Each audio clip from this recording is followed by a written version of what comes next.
হে বান্দা খা, মনের মতো খা, আমি আল্লাহ সব তোর জন্য বানাইলাম।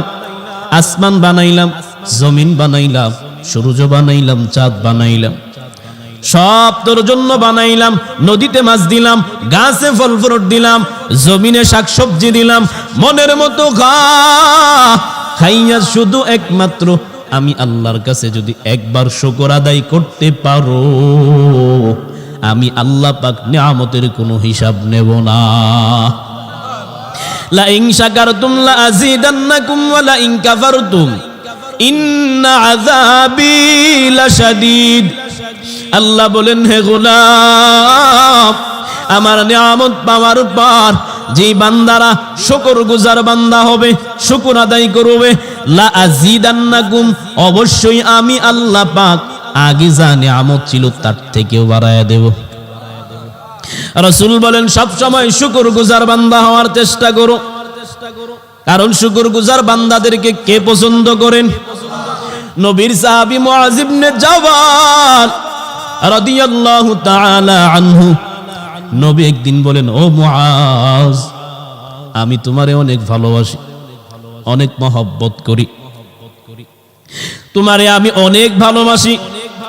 মুআয ইবনে জাবাল বলেন, ইয়া রাসূলুল্লাহ, আল্লাহর কসম, আমিও আপনাকে আমার জীবন থেকেও বেশি ভালোবাসি। কারণ তারা ছিল সত্যিকারের আশিক। রাসূলকে আমাদের মতো ভালোবাসতেন না। আমরা তো ছেলে মেয়ের থেকে বেশি ভালোবাসি না।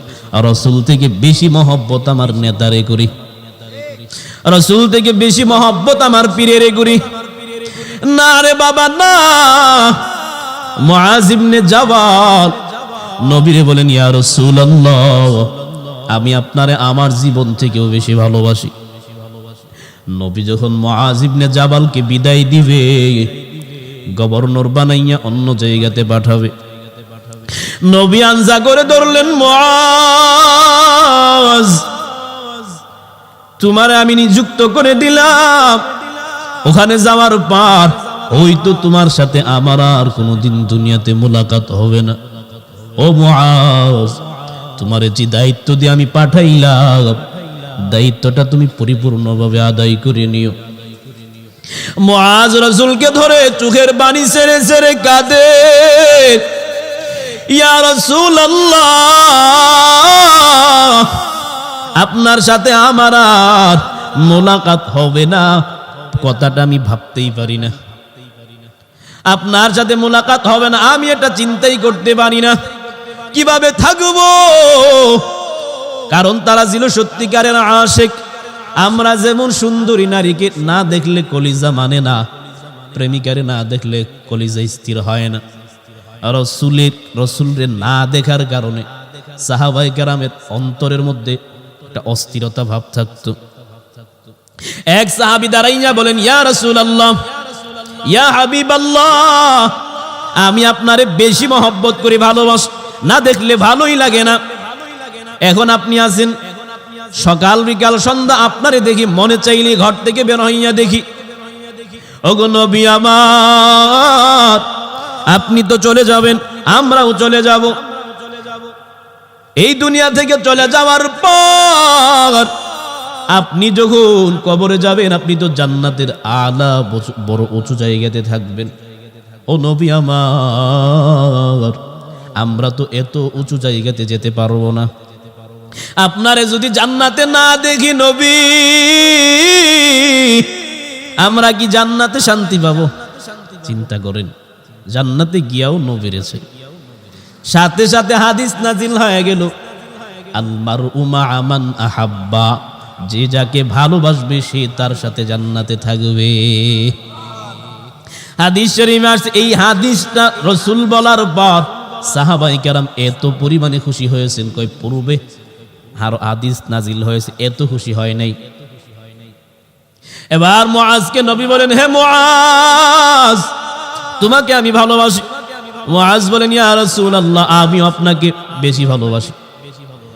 নবী আবার বলেন, ও মুআজ, আমি যেহেতু তোমাকে ভালোবাসি, মহব্বতের খাতিরে তোমার একটা দোয়া আমি শিখাইয়া দেই।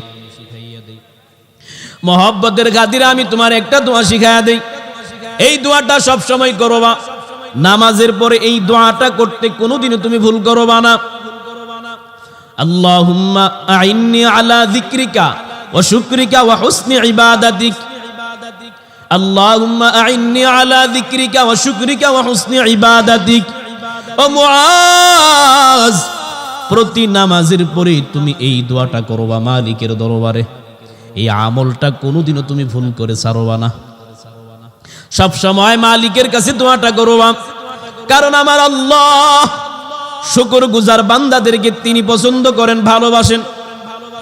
শুকরগুজার বান্দাদেরকে আল্লাহ পাক বেশি ভালোবাসেন, মহব্বত করেন। হে গোলাম, আমি আল্লাহ তোমারে হাজার হাজার লাখ লাখ নিয়ামত দিলাম, নিয়ামত পাওয়ার পরে আমি মালিকের শুকর আদায় করো, আমি আল্লাহ পাক নিয়ামত দিন দিন বাড়াইয়া দেব। আর যদি নিয়ামত পাওয়ার পর শুকর আদায় না করো, আমি মালিক নিয়ামতগুলো একের পর এক তোমার কাছ থেকে উঠাইয়া নেব। এই জন্য নিয়ামতের শুকর আদায় করা দরকার আছে না নাই? শুধু নিয়ামতের শুকর বলতে আলহামদুলিল্লাহ বলাটাই শুকর না, না কাউলান ফি'লান আমালান। শুধু আলহামদুলিল্লাহ বলাটা শুকর না, মাঝে মাঝে রোজা রাখাটাও শুকর। বিভিন্ন ভাবে শুকর প্রকাশ করা যায়, শুধু জবান দিয়া না, অঙ্গ প্রত্যঙ্গ দিয়েও শুকর আদায় করা যায়। আল্লাহ পাক আমাকে অনেক ধন সম্পদ দিয়েছে, দান সদকা করলাম, এটা শুকর। শুধু জবান দ্বারা শুকর না, কাউলান ফি'লান আমালান। আল্লাহ পাক বলেন, হে গোলাম, আমি যে তোমারে এত নিয়ামতের মধ্যে অল টাইম ডুবায় রাখলাম, নিমুখ হারামি করিও না। মানুষ তো বড় খারাপ, ইন্নাল ইনসানা লিরাব্বিহি লাকানুদ। মানুষের মতো ইতর আর নাই, নিয়ামত পাওয়ার পরে আমার নুন খায় গুণ গায় না। আল্লাহ কয় না, নিয়ামত পাওয়ার পরে শুকর আদায় করো, কে নিয়ামত বাড়াইয়া দিবে? বনি ইসরাইলের 3 আল্লাহর গোলাম বড় অসহায়। আল্লাহ পাক বললেন, ও জিবরাইল যাও, আমার 3টা বান্দা বড় অসহায়, তাদের কাছে যাও, আমার নিয়ামত আগে তাদেরকে দিয়ে দাও। এবার জিবরাইল আল্লাহ পাকের কাছ থেকে সম্পূর্ণ বিষয় ক্লিয়ার করে হাজির হয়ে গেলেন। বনি ইসরাইলের 3 আল্লাহর গোলাম, একজন হলেন কুষ্ঠরোগী, শ্বেতরোগী যেটাকে বলে কুষ্ঠরোগী, আর একজন আল্লাহর বান্দার মাথার চুল নাই। এটা কি কয়? এই টাকলা মুরাদ। টাকলা মুরাদের মতো মাথায় স্টেডিয়াম কোনো চুল নাই। আরেকজন চোখে দেখে না, অন্ধ। চোখে দেখে না, যারে কি কয়? অন্ধ। কথা বুঝতেছেন? খারাপ লাগতেছে? এবার আল্লাহ পাকের অর্ডার নিয়ে জিবরাইল প্রথম বান্দার কাছে হাজির হয়ে গেলেন, কুষ্ঠরোগী। ও আল্লাহর গোলাম, আমি মুসাফির মানুষ, তোমার কি মালিকের কাছে কোনো চাওয়া পাওয়া আছে নাকি? আমার তেমন কিছু না, আল্লাহ পাক আমার একটা রোগ দিয়েছে, ওই রোগটার কারণে আমি মানুষের কাছে যাইতে পারি না। কেউ আমার যাতে দুস্তি করে না, কেউ আমার পাশে আসে না, সবাই আমারে দূর দূর করে। ও ভাই, আল্লাহ যদি আমার এই রোগটাকে সুস্থ করে দিতেন, আমি বড় শুকরগুজার বান্দা হতাম, আমি মানুষের সাথে বসে বসে কথা বলতে পারতাম, বন্ধু হতো আমার। আল্লাহ পাক আমার এই রোগটা দিয়েছে, এর জন্য আমি মানুষের কাছে যাইতে পারি না। এবার জিবরাইল আল্লাহ পাকের অর্ডারকৃত বরকতি হাত দিয়া যখন হাত বোলাইলেন, আল্লাহ পাক সাথে সাথে ওই কুষ্ঠরোগ দূর করে দিলেন। সুবহানাল্লাহর আওয়াজে বোঝা যায় ঘুমায় গেছেন। আরো জোরে বলেন। এবার কি হয়?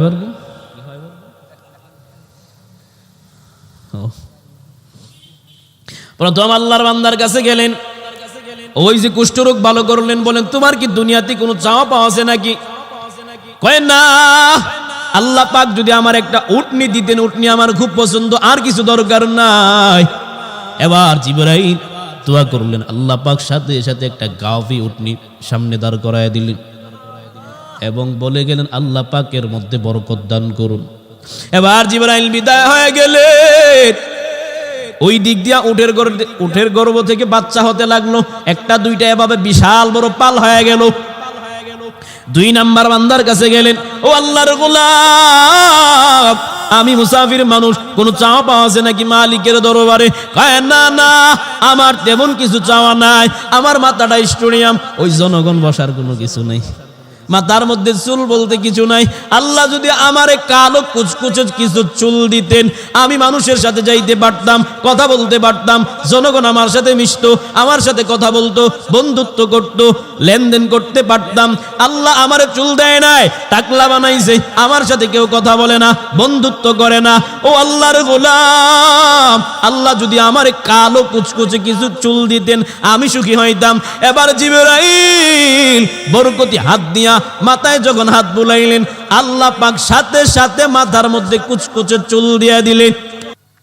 এবার জিবরাইল 2 নাম্বার বান্দার কাছে গেলেন, ওই মাথায় হাত দেওয়ার পরে চুল আসলো, তোমার কি কোনো চাওয়া পাওয়া আছে নাকি? কয় তেমন কিছু না, আল্লাহ যদি আমার একটা গাভী দিতেন, আমি বড় খুশি হয়ে যেতাম। এবার জিবরাইল আল্লাহ পাকের দোয়া নিয়ে, এবার জিবরাইল যখন দোয়া করলেন, আল্লাহ পাক সাথে সাথে একটা গাভীন দিয়ে দিলেন, বরকতের দোয়া করে গেলেন। একটা দুইটা এভাবে বিশাল বড় পাল হয়ে গেল। এবার 3 নাম্বার ব্যক্তির কাছে গেলেন, চোখে দেখে না, অন্ধ। ও আল্লাহর গোলাম, আমি মুসাফির মানুষ, কোনো কিছু চাওয়ার আছে নাকি মালিকের কাছে?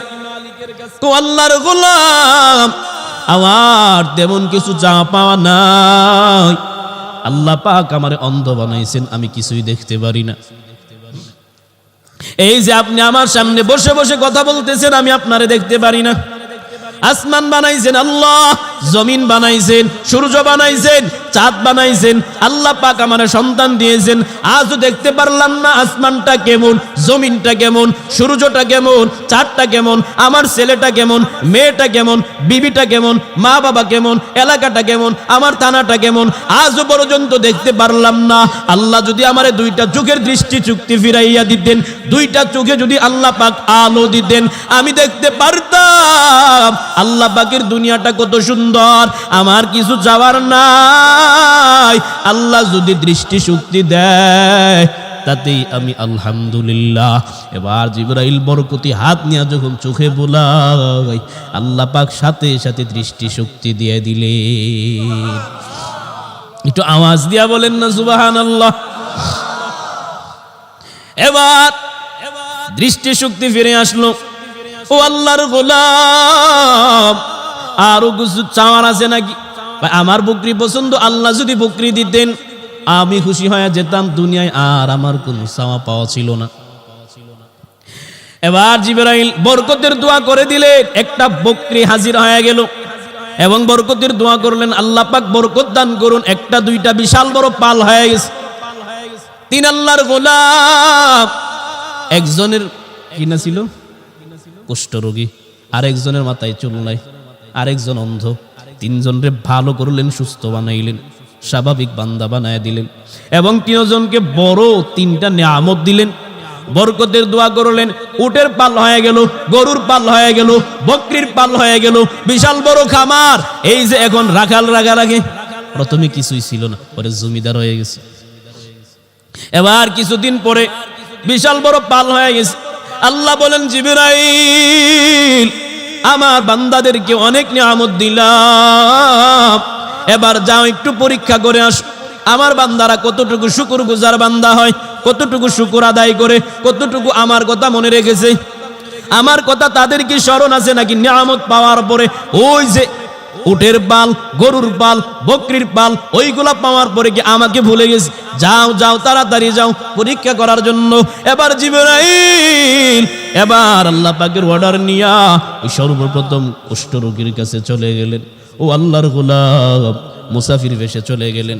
ও আল্লাহর গোলাম, আমি মুসাফির মানুষ, আমার বাহনটা নাই, আমার কাছে কোনো কিছু নাই, বাড়িতে যে যাব সেই টাকাও আমার কাছে নাই। আল্লাহ পাক আপনারে হাজার হাজার উট দিয়েছেন, বিশাল বড় পালের মালিক বানাইছেন, একটা উট যদি আমারে দেন আমি ওই বাহনটারে নিয়ে আমার বাড়িতে যেতে পারবো। মুসাফির মানুষ।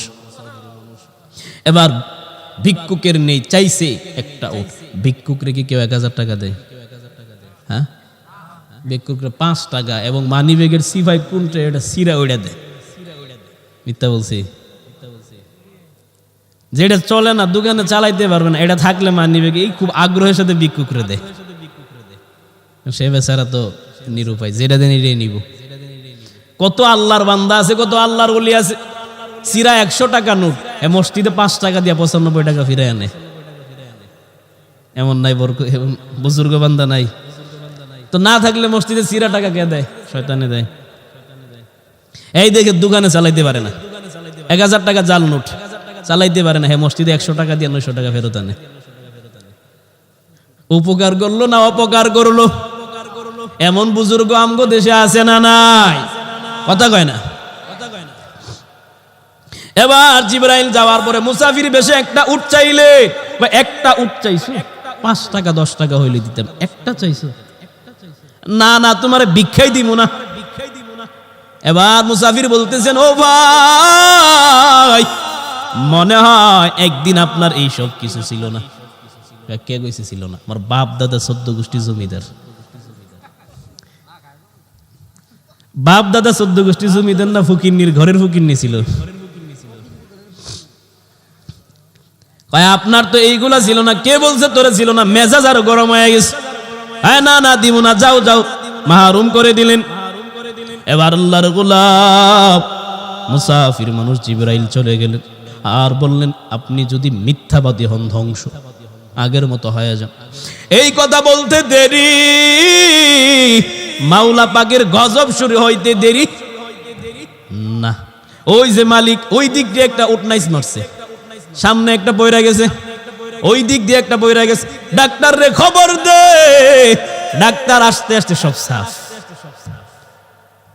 কারো কুদরত, নেয়ামত দিয়েছে, শুকর আদায় করবা না, নুন খাইবা গুন খাইবা না, তোর মতো নিমুখ হারামের দরকার।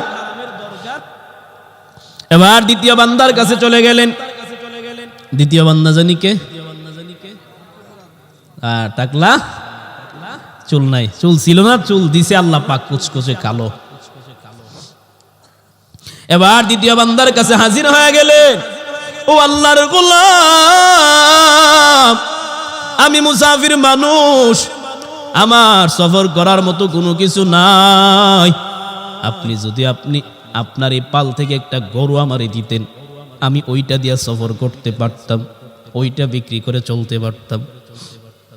এবার দ্বিতীয় বান্দা বলে, না না, ওই 5 টাকা 10 টাকা চাইলে দিতে পারতাম, একটা গাভী চাইছো, কেমনে দিব? সম্ভব না, ভিক্ষুকরে তো কেউ আর 100 টাকা দেয়? এত বড় কিছু চাইছো, দেওয়া সম্ভব না। ভাই আপনার তো এই সব কিছু মনে হয় একদিন ছিল না, মেজাজ গেছে আরো গরমে। তোরে কে কইছে ছিল না? আমার বাপ দাদার আমল থেকেই বড় লোক। আপনি যদি মিথ্যাবাদী হন ধ্বংস, আগের মতো হয় আজাদ। এবার জিবরাইল ওই কথা বলার পরে মাহরুম হয়ে গেলেন। খবর আসে মালিক ওই দিকে গরু একটা পইরা গেছে, ওই দিকে শুয়ে গেছে, ওই দিকে নাইস মারছে। এভাবে ডাক্তার আসতে আসতে সাফ। এবার 3 নাম্বার বান্দার পালা। 3 নাম্বার বান্দার কি সমস্যা ছিল? কি ছিল? ঘুমাইতেছেন? জিকির করেন লা ইলাহা, আওয়াজ দিয়া,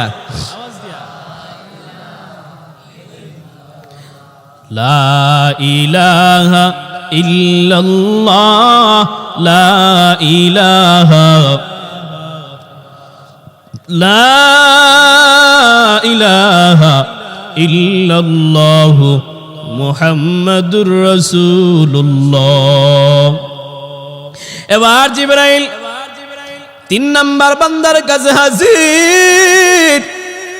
অন্ধ আল্লাহর গোলাম তিন নাম্বার বান্দার কাছে গিয়া বলেন, ও ভাই, আমি মুসাফির মানুষ, সফর করার মতো কিছু নাই। আল্লাহ পাক আপনারে হাজার হাজার বকরির মালিক বানাইছে, একটা বকরি যদি আমারে দেন, আমার সফর করাটা সহজ হয়ে যাবে, বাড়িতে যেতে পারবো, মুসাফির মানুষ। এবার অন্ধ আল্লাহর বান্দা কয়, ও ভাই, একদিন এই যে পাল দেখতেছেন, কিছুই আমার ছিল না। আপনার মতো এক বান্দার হাতের সাথে, তার সাথে বরকতি মানুষটার সাথে সাক্ষাৎ হওয়ার পরে আল্লাহ পাক আমার দৃষ্টি শক্তি ফিরাইয়া দিছে। তার খাতিরই আল্লাহ পাক আমার এই বিশাল পালের মালিক বানাইছে। এখন আমার কাছে আপনি চাইতেছেন, ও ভাই, একটা না, আপনার যতটা মনে চায় এইগুলো আমার না, আমার না, আমার না। ওই যে যতগুলো দেখতেছেন, আপনার একটা না, দুইটা না, যতটা মনে চাই ততটা বকরি নিয়ে যান। এবার জিবরাইল বলেন, ও ভাই, না না, নেওয়ার দরকার নাই, আমি মাওলা পাকের পক্ষ থেকে আসলাম পরীক্ষা করার জন্য, আমি নেওয়ার জন্য আসি নাই। আল্লাহ পাক আপনারে আরো বরকত দান করুন। নিয়ামত আল্লাহ দিছেন, শুকর আদায় করছেন, কে বাড়াইয়া দিছেন? আল্লাহ কয়, গোলাম আমার, নিয়ামত পাওয়ার পরে শুকর আদায় কর, আমি আল্লাহ নিয়ামত তোর বাড়াইয়া দেব। নিয়ামত পাওয়ার পর শুকর আদায় করবি না, আমি আল্লাহ এত কিছু দিলাম, হাজার হাজার নিয়ামত দিলাম, নিয়ামত পাওয়ার পর আমি মালিকের কথা মনে থাকবে না, আমি মালিকের গোলামি করবি না, আমি মালিকের বন্দেগী করবি না। আমার দেওয়া আসমান, আমার দেওয়া জমিন, আমার দেওয়া সূর্যের আলো, আমার দেওয়া চাঁদের আলো ভোগ করবি, আমার দেওয়া হরেক রকম নিয়ামত ভোগ করবি, শুকর আদায় করবি না, আমি আল্লাহ পাক তোরে এমনিতেই ছাড়ব না। ইন্না আযাবি লাশাদীদ, মনে রাখ আমার আযাব বড় কঠিন। নিয়ামতের শুকর আদায় করে করে যদি বান্দা কবরে যেতে পারো, মদিনাওয়ালা নবী বলেন, যখন শুকর গুজার বান্দারে কবরের মধ্যে রাখা হবে, আল্লাহ বলবেন, জিবরাইল যাও, আমার বান্দা অনেক কষ্ট করেছেন, আমার বান্দা অনেক ত্যাগ স্বীকার করেছেন, নিয়ামতের শুকর আদায় করেছেন, আমি মালিকের শুকর গুজার বান্দা ছিল, আমার বান্দারে আমি নিয়ামত দিলাম, আমার বান্দা নিয়ামত পাওয়ার পরে শুকর আদায় করেছে, অনেক কষ্ট করেছে, নামাজ পড়তে কষ্ট, রোজা রাখতে কষ্ট, মাহফিলে গিয়া বয়ান শুনতে বড় কষ্ট। আমার বান্দা জানে ঠান্ডা পানি দিয়া উযু বানায়া ফজরের নামাজটা আদায় করলে বড় কষ্ট লাগবে, ঠান্ডা লেগে যাবে, এইদিকে বান্দা তোয়াক্কা করে নাই। আমার মহব্বতে আমার বান্দা ওই ঠান্ডা পানি দিয়া উযু বানায়া ফজরের নামাজটা আদায় করেছে, বহুত কষ্ট করেছে, ওই খোলা আকাশের নিচে বসে বসে কোরআনের কথাগুলো শুনেছে, উলামায়ে কেরামের কথাগুলো শুনেছে, অনেক কষ্ট করে করে বান্দা আসছে, অনেক কিছু মনে চাইছে, হারাম হওয়ার কারণে আমার ভয়ে বান্দা সে করে নাই, অনেক জায়গায় যাওয়ার মনে চাইছে, কিন্তু আমার বান্দা আমার ভয়ে জাহান্নামের ভয়ে যাই নাই, আমি নিয়ামত দিয়েছি, শুকর আদায় করেছে, সব সময় নিয়ামতের শুকর আদায়ের সাথে থেকেছে। আমার বান্দা অনেক কষ্ট করে কবরে আসছে, অনেক কষ্ট স্বীকার করেছে। আমি চাই না আমার গোলামটা এই কবরের মধ্যে এসেও কষ্ট করুক। ও ফেরেশতা যাও, কবরটারে জান্নাতের বাগান বানায়া দাও। ফেরেশতা আল্লাহর অর্ডার পাওয়ার পর জান্নাতের ওই একটা রাস্তা সুড়ঙ্গ পথ করে দিবে, চোখের পলক যতটুকু যাবে সম পরিমাণ জায়গা আল্লাহ পাক ফুলের বাগান বানায়া দিবে। আর যদি শুকর আদায় না করো, শুকর গুজার বান্দা না হও, মদিনাওয়ালা নবী বলে, যখন এই নাশুকুর বান্দাকে কবরের মধ্যে রাখা হবে, আল্লাহ বলবেন, ও ফেরেশতা যাও, আমার এই নাফরমানের অনেক নিয়ামত দিলাম, নাফরমানের অনেক নিয়ামতের মধ্যে ডুবায় রাখলাম, নাফরমান নিয়ামত পাওয়ার পর নাফরমান শুকর আদায় করে নাই, একবারও আলহামদুলিল্লাহ বলে নাই, রোজাও রাখে নাই, এত ধন সম্পদ দিলাম, একটা টাকাও গরিবদেরকে দেয় নাই, একটা দিনও গরিবদেরকে সহযোগিতা করে নাই, সে ভালো ভালো কাপড় পরতো, বিশাল বড় বড় বাড়ি গাড়ি বানাইছে, একটা গরিবের একটা টাকা দিল না, একটা গরিবের সহযোগিতা করলো না।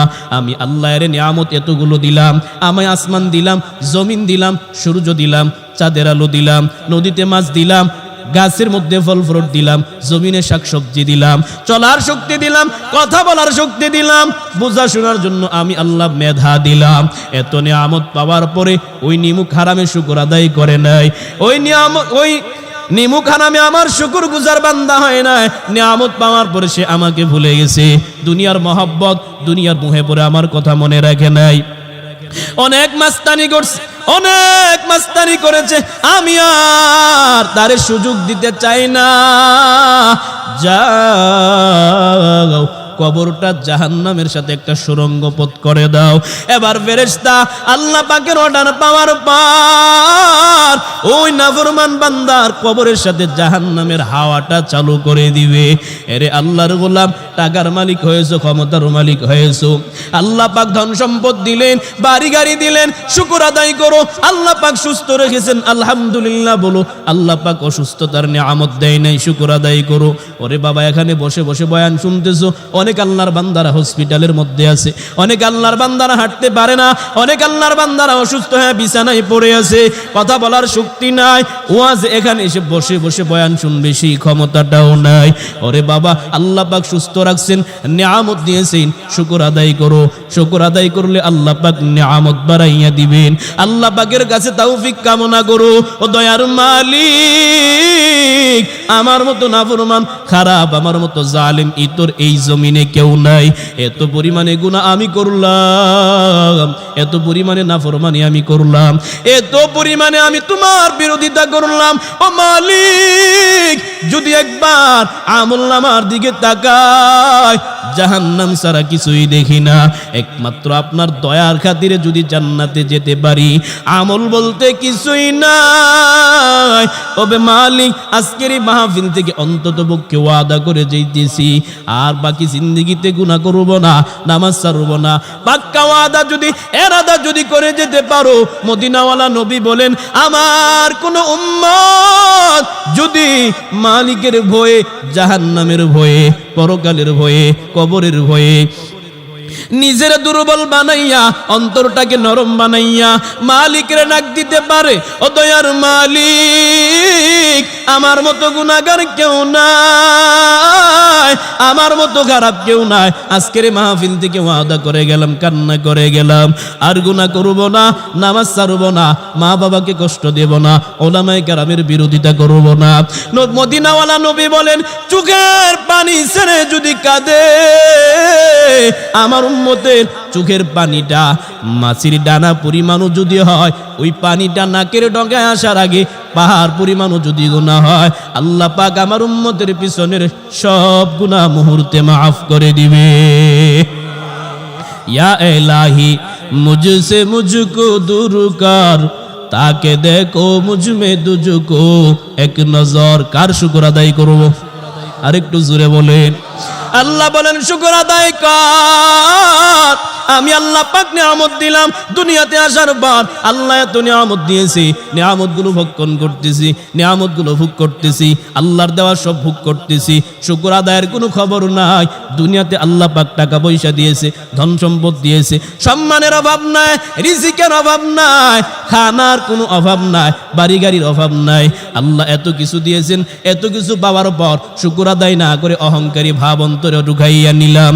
আর আমি এলাকার মধ্যে বড় বড় গর্ব করে চলি, আমার মতো টাকাওয়ালা কেউ নাই, আমার মতো ক্ষমতাওয়ালা কেউ নাই, আমার মতো মাস্তান কেউ নাই, আমার মতো এত বড় নেতা আর এলাকায় কেউ নাই। সবাই আমারে সালাম দেয়, আমারে দেখলে রাস্তা ক্লিয়ার করে দেয়। ওরে আল্লাহর বান্দা, যতই বাহাদুরি করো, মাস্তানি করো, যতই তুমি কিছু করো, বান্দা মনে রাখবে একটা স্টেশন দেওয়া আছে, ওই দুইটা চোখ যতদিন পর্যন্ত খোলা থাকবে, ততদিনই তোমার টাকার গৌরব, ক্ষমতার গৌরব, তোমার টাকা পয়সার অহংকার, ক্ষমতার অহংকার, দুইটা চোখ খোলা থাকলেই থাকবে। ওই দুইটা চোখ যখন বন্ধ হয়ে যাবে, আরো কোনো ক্ষমতা আসেনি, আরো কোনো ভেদাভেদ আছে? টাকার মালিক, ক্ষমতার মালিক, ধন সম্পদের মালিক, এমপি, মন্ত্রী, চেয়ারম্যান, মেম্বার, কমিশনার, যাহা কিছু বলো না কেন রে বান্দা, দুইটা চোখ খোলা থাকলেই সেগুলো আছে। দুইটা চোখ বন্ধ হয়ে যাবে, নাই নাই, সবাই একই পথের যাত্রী, সবাই একই জায়গাতে যেতে হবে, একই হালাত সবার জন্য হবে। ওই কবরে যাওয়ার পর ফেরেশতা চলে আসবে মালিকের পক্ষ থেকে, আমি যে অল্প হায়াত দিলাম, আমার বান্দা কতটুকু নিয়ামত পাওয়ার পরে শুকর আদায় করেছে, কতটুকু আমল করেছে, যাও যাও পরীক্ষা করে আসো। এবার কবরের মধ্যে আসার পরে সওয়াল করবে, রবের পরিচয় দাও, ধর্মের পরিচয় দাও। এভাবে বান্দাকে যখন সওয়াল করবে, বলতেছে কবরের যাত্রী হওয়ার পর কে এমপি ছিল, মন্ত্রী ছিল, মেম্বার, কমিশনার, চেয়ারম্যান, কোনো ভেদাভেদ আছে? সকলেই যাওয়ার হালাত হবে এক। কবরে যাওয়ার পর আমার যেমন 3টা প্রশ্ন মা বাবারে করবে, প্রধানমন্ত্রীরে কয়টা করবে, সকলের জন্য কাপড় 3টা, আম্মাজানের জন্য 5টা, প্রধানমন্ত্রীর জন্য কয়টা হবে, আমার জন্য মাটির ঘর, রাষ্ট্রপতির জন্য। এই জন্য মদিনাওয়ালা নবী বলেন, ওই মাটির ঘরে যাওয়ার পর যতদিন পর্যন্ত শান্তি না আসবে, নিজেরে তুমি সফল কাম মনে করিও না। চরমনায়ের জমিনে ঘুমন্ত ওয়ালিয়ে কামেল ফজলুল করিম রহমতুল্লাহ আলাইহি সব সময় বলতেন, বাবারা কাহিল লাগতেছে আপনাদের, শেষ করে দিব, আপনাদের মর্জি মুআফিক বয়ান চলবে। চরমনায়ের জমিনে ঘুমন্ত ওয়ালিয়ে কামেল ফজলুল করিম রহমতুল্লাহ আলাইহি সব সময় বলতেন, বাবারা আমি ফজলুল করিমের ইন্তেকালের পর আল্লাহ পাক যদি আমার কবরটা জান্নাতের বাগান বানা দেয়, আর দুনিয়ার মানুষেরা যদি আমি ফজলুল করিমের কবরের মধ্যে অল টাইম জারু আমারে, জুতাও মারে, আমি ফজলুল করিমের কোনো ক্ষতি নাই, ক্ষতি হবে না। আল্লাহ না করুন, আল্লাহ না করুন, আল্লাহ যদি আমার কবরটা জাহান্নামের আগুন দিয়ে ভরপুর করে দেয়, আমি যদি জাহান্নামের আসামি হয়ে যাই, আর দুনিয়ার মানুষেরা যদি আমি ফজলুল করিমের কবরের মধ্যে অল টাইম ফুলের তোড়া দিয়া স্বাগতম জানাই, সকাল সন্ধ্যা ফুলের তোড়া দিয়া স্বাগতম জানাই, আমি ফজলুল করিমের কোনো লাভ হবে না। কারণ ওখানে যাওয়ার পর কবর দেখবে না কে আওয়ামী লীগ, কে বিএনপি, কে জাতীয় পার্টি, কে হেফাজত, কে খেলাফত, কে চরমনাই, এইগুলা কিছুই দেখবে না। কবর দেখবে নেক আমল। ওই নেক আমল যদি ভালো হয়, কবরের আচার আচরণ ভালো হবে। নেক আমল যদি ভালো না হয়, তাহলে বান্দা কবরের আচার আচরণও ভালো হবে না। এই জন্য মদিনাওয়ালা নবী বলেন, ওইখানে যাওয়ার আগে নিজেকে আগে শুধরায় নাও, ওইখানে যাওয়ার আগে নিজের প্রস্তুত করে নাও, ওইখানে যাওয়ার আগে পাতেও গ্রহণ করে নাও। মালিকের দরবারে চোখের পানি ছেড়ে ছেড়ে কাঁদো, ও দয়ার মালিক, আমার মতো নাফরমান, আমার মতো খারাপ এলাকায় কেউ নাই, এলাকার মধ্যে আমার মতো নাফরমান কেউ নাই। এত পরিমাণে নাফরমানি আমি করেছি, এত পরিমাণে গুনাহ আমি করেছি, মনে হয় না জমিনে এত পরিমাণ গুনাহ কেউ করছে। মালিকের দরবারে নিজেকে ছোট পরিচয় দিয়া চোখের পানি ছেড়ে যদি কান্না করতে পারো, পাহাড় পরিমাণও যদি গুনাহ হয়, মদিনাওয়ালা নবী বলেন, চোখের পানির বিনিময়, তওবার বিনিময় আল্লাহ পাক পাহাড় সম পরিমাণ গুনাহ মাফ করে দিবে। এই জন্য বান্দা, কার জন্য জীবনের শেষ মাহফিল জানা নাই, কার জন্য জীবনের শেষ সময় জানা নাই। এই জন্য শেষ সময় মনে করে মালিকের দরবারে চোখের পানি ছেড়ে ছেড়ে কান্না করে তওবা করে বাড়িতে যাও। ও দয়ার মালিক, এতদিন যেই পথে চলেছি, যেইভাবে চলেছি, আজকে থেকে নিজেকে শুধরানোর চেষ্টা করলাম। বাকি জিন্দিগিতে আমি আর নাফরমানি করব না, আর আমি নামাজ ছাড়ব না, মা বাবাকে কষ্ট দেব না, সুন্নতের মালাটা গলায় লাগাইয়া চলব। আমার মতো বান্দা যদি দুনিয়ার লাইনে চলাফেরা করে, ব্যবসা বাণিজ্য করে, ড্রাইভারি করে, আমার মতো বান্দা যদি দিনের লাইনে চলতে পারে, আমি কেন পারবো না? ও যদি পারে, আমি কেন পারবো না? মনটাকে পাক্কা বানাইয়া নাও, এরাদাটা খুব শক্ত করে নাও। ও যদি পারে, আমি কেন পারবো না? আল্লাহ যদি বলেন, ও দুনিয়াতে পারলো, নামাজ পড়তে পারলো, ব্যবসা করে নামাজ পড়লো, ড্রাইভারি করে নামাজ পড়লো, তুমি কেন পারলা না? কি জবাব দিবা? জবাব দেওয়ার কোনো রাস্তা নাই, জবাব দেওয়ার কোনো আর পথ নাই। এই জন্য এরাদাটা শক্তভাবে কর, নিয়তটাকে পাক্কা বানাইয়া নাও। ও যদি পারে, আমি কেন পারবো না? না না, আমিও পারবো, আমিও এখন থেকে দ্বীনি লাইনে চলাফেরা করব, এখন থেকে আমিও সুন্নতের মালাটা গলায় লাগাইয়া চলবো, আর নবীকে কষ্ট দেব না, মা বাবাকে কষ্ট দেব না, আল্লাহ তাআলার বিরোধিতা করব না। আল্লাহ পাক যে আমারে হাজার হাজার নিয়ামত দিয়েছে, আমি মালিকের নিয়ামতের শুকর আদায় করব। এখন থেকে আমি মালিকের কাছে সব সময় সাআদাতের সাথে থাকব, তওবার সাথে থাকব, গুনাহের ধারে কাছেও যাব না। আমার মতো বান্দা যদি পারে, আমি কেন পারবো না? আল্লাহ পাক তো আমারে নিয়ামত দিয়েছেন, সব কিছু আল্লাহ দিতেছেন, সব কিছুর মালিক আমার আল্লাহ, ইজ্জতের মালিক আল্লাহ, সম্মানের মালিক আল্লাহ, জিল্লতিও আল্লাহ পাক দিতে পারেন বান্দাকে। হায়াত আল্লাহ দিবেন, মওত আল্লাহ দিবেন, রিজিক আল্লাহ পাক দিতেছেন। আমার মতো বান্দা যদি দ্বীনি লাইনে চলাফেরা করে, রিজিক ওয়াল টাইম পায়, টাকা পয়সা সব সময় পায়, চলাফেরা যদি ভালোভাবে করতে পারে, আমি কেন পারবো না? ওরে যে আল্লাহ বানাইছে, আমারেও তো সে আল্লাহ বানাইছে। এই জন্য রে গোলাম, আল্লাহ পাক নিয়ামত দিয়েছেন, আল্লাহ পাক রিজিক দেন, সব কিছু মালিক দেয়। ওই মালিকের দরবারে শুকর আদায় করো। ও মালিক, আপনি এত নিয়ামত দিয়েছেন, শুকর আদায় আমি করতে পারি না। এত নিয়ামত আমারে দিয়েছেন, শুকরগুজার বান্দাদের অন্তর্ভুক্ত হতে পারলাম না। আজকের এই মাহফিল থেকে ওয়াদা করে গেলাম, আর বাকি জিন্দেগিতে আমি আর নাশুকরি বান্দাদের খাতারে নাম লেখাবো না। ওখান থেকে নামটা কেটে আমি শুকরগুজার বান্দাদের দলভুক্ত হয়ে যাব। নিয়তটা যদি পাক্কা হয়, অন্তরটা যদি ভালো হয়, বাকি জীবনে যতদিন বাঁচবা সুন্নতের মালাটা গলায় লাগাইয়া চলবা, নবীকে আর কষ্ট দিবা না, আল্লাহর বিরোধিতা করবা না, উলামায়ে কেরামের বিরোধিতা করবা না, 5 ওয়াক্ত নামাজ পড়বা, নবীর সুন্নত অনুযায়ী বাকি জীবনটা চালাইবা। তওবা করার যদি নিয়ত হয়, খাঁটি তওবার নিয়তে আমার মালিকের দরবারে দুটো হাত দেখায়া দাও। নারায়ে তাকবীর, জোরে নারায়ে তাকবীর। আয় আল্লাহ, আপনি আমাদের সকলের হাত কবুল করে নেন। আমরা তওবা করতেছি, আর অন্যায় করব না, বাকি জীবনটা সুন্নতের মালাটা গলায় লাগাইয়া চলবো, শুকরগুজার বান্দাদের অন্তর্ভুক্ত থাকবো, 5 ওয়াক্ত নামাজ পড়বো, উলামায়ে কেরামের সাথে সম্পর্ক বজায় রেখে চলবো। ও দয়ার মালিক, আপনি আমাদের সকলের তওবাকে কবুল করে নেন, তওবার উপরে মজবুত হয়ে চলার তৌফিক দান করেন, আমিন।